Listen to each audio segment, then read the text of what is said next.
Hi, my name is Akankshya Upadhyay and I am your English instructor. In today's class, we will be learning about how to use question tags in an appropriate way. This is in the grammar portion of 7th unit in our English book. So let's begin. Let's put down the topic we will be discussing about today. We will be talking about question tags. According to Cambridge Dictionary, tags are either questions, statements, or imperatives added to a clause to invite a response from the listener. So tags are either questions, statements, or imperatives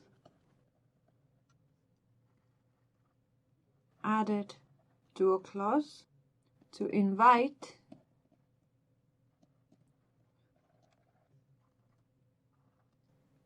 a response from the listener. Tags generally convert a sentence into a yes or no questions. For example, you are hurt, aren't you? This statement is basically asking for a response from the listener, and the listener can respond either by saying yes or no. So it's basically converting the statement into a yes or no question. You are hurt, aren't you? Yes, I am hurt, or no, I am not hurt.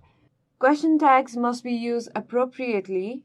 So we will go through some of the basic rules we need to remember while putting a question tag. So rule number 1 is when the main part of the sentence is positive, the tag used must be negative.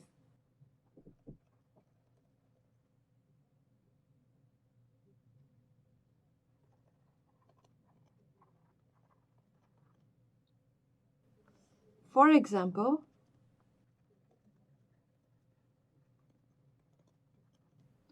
it's a big garden, isn't it?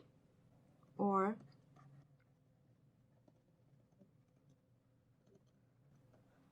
there are a lot of people, aren't there? Notice that the first part of the sentence is positive. It is a big garden. This is a positive statement. And isn't it is the negative question tag. And there are a lot of people is a positive statement, while aren't there is a negative tag. So another rule, of course, when with positive statement, if we use negative tag, with negative statements, we use positive tag. So with negative statement, use positive tag. For example,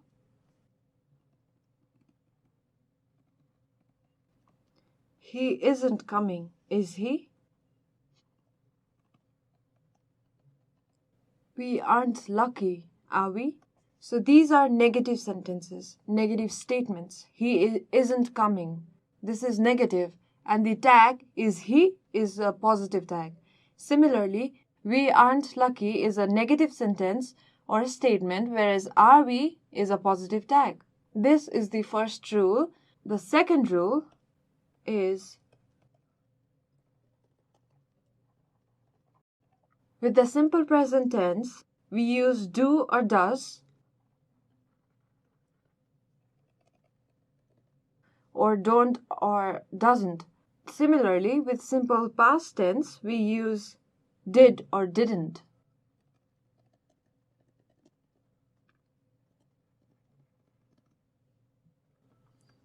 For example,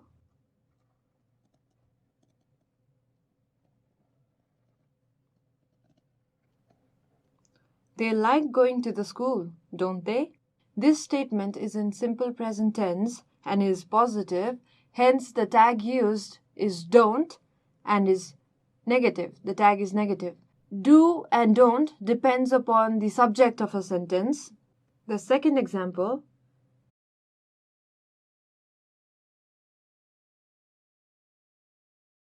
he hated going to school, didn't he? The sentence is in simple past tense. He hated going to school. Hence, the tag we use is, according to the rule, should be did or didn't, and hence we used didn't. He hated going to school, didn't he? Moving further with the subject this or that,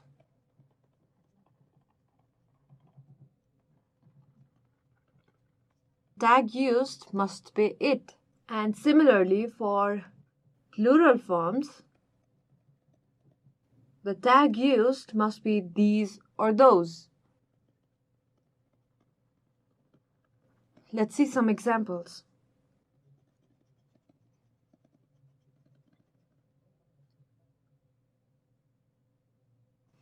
This is a big house, isn't it? One house is singular, hence we used it. The tag we used is it. In the second example, we'll see those are beautiful flowers, aren't those? Because the flowers are plural, we use those. Further, with let's, the tag used is shall we. So with let's, the tag shall we is used. For example,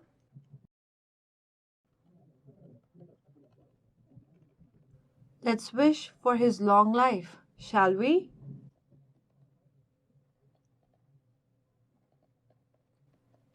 Let's have some tea, shall we? With positive imperatives, we use will you, want you, or can you, could you, or can't you, couldn't you, etc. For example, open the door, will you? And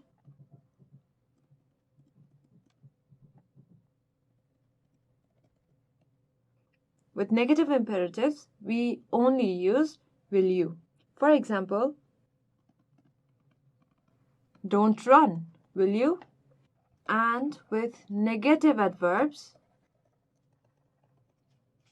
like rarely, hardly, barely, etc., we use the tags as follows. So let's see some examples with negative adverbs. Anudan never works hard. Does he? So this is a positive tag. I barely saw you in the school. Did I? She hardly talks. Does she? With all these rules, there is one more rule which is the most important rule. We should never change the tense of a sentence while adding a question tag. If the sentence is in past tense, we need to add the question tag with past form, and if the sentence is in present tense, the tag used must be in present tense. Similarly, if the tense is in future tense, the tags used must be in future tense itself. So remember,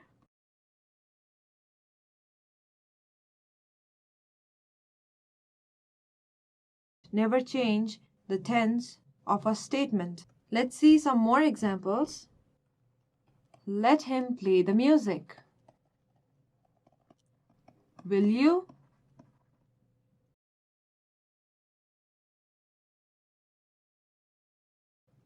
He didn't read the book, did he?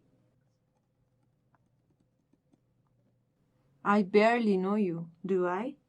This is all for today's class. If you have any questions, any suggestions, or anything that you wish to share with us, please feel free to write to us at learning@deerwalk.edu.np. Thanks for watching.